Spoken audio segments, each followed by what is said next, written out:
ഗുണ്ടു ഗുണ്ട് ഗുണ്ടു പെണ്ണെ ലല്ലലല്ലാ ലല്ലലല്ല. എന്നെ കണ്ടപ്പോൾ നിങ്ങൾക്ക് മുട്ട കണക്ക് തോന്നിയിട്ടില്ല? അതെ, ഞാൻ മുട്ടയായിട്ടുണ്ട് കേട്ടോ.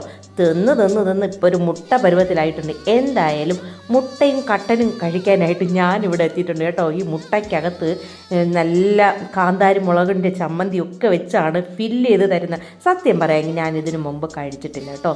ഈ ആൾക്കാരൊക്കെ കഴിക്കുന്ന കണ്ടിട്ടുണ്ട്, അങ്ങനെ കൊതിയൊക്കെ വിട്ട് ഇരുന്നിട്ടുണ്ട് കേട്ടോ. എനിക്കിപ്പോഴാണ് ആ ഭാഗ്യം കിട്ടിയിട്ടുള്ളത്. അപ്പോൾ പിന്നെ നല്ല ടേസ്റ്റാണ്, സൂപ്പർ കേട്ടോ. അതിലുപരി ഇവരൊരു കാപ്പി തരുന്നുണ്ട്, ചുക്ക് കാപ്പി. അപ്പോൾ ഈ എരിവും ആ എരിവും എനിക്ക് സ്പൈസി ആയിട്ടുള്ളത് ഭയങ്കര ഇഷ്ടമാണ്. നല്ല സൂപ്പർ ടേസ്റ്റ് കേട്ടോ, പറയാണ്ടിരിക്കാൻ വയ്യ, അടിപൊളിയാണ്. അപ്പം മുട്ടയും കട്ടനും തെരുവോര കച്ചവടമാണ്, ഇതൊന്നും ഉള്ളതല്ല, വല്ലപ്പൊരിക്കേ ഇവിടെ വരുന്നുള്ളൂ എന്നാണ് നമ്മുടെ ചങ്ങായി പറഞ്ഞത്. ഞാൻ അതും കഴിച്ചിട്ട് വീണ്ടും ഓർഡർ ചെയ്ത്. കൊതി മനുഷ്യന് പിടിച്ചു നിർത്താൻ പറ്റുമോ? ഇല്ലല്ലോ. അപ്പോൾ പിന്നെ അടുത്ത വിശേഷങ്ങളും ഒക്കെ ആയിട്ട് ഓടി വരാട്ടോ. എന്നാൽ പിന്നെ ഓക്കെ, ബൈ, സി യു.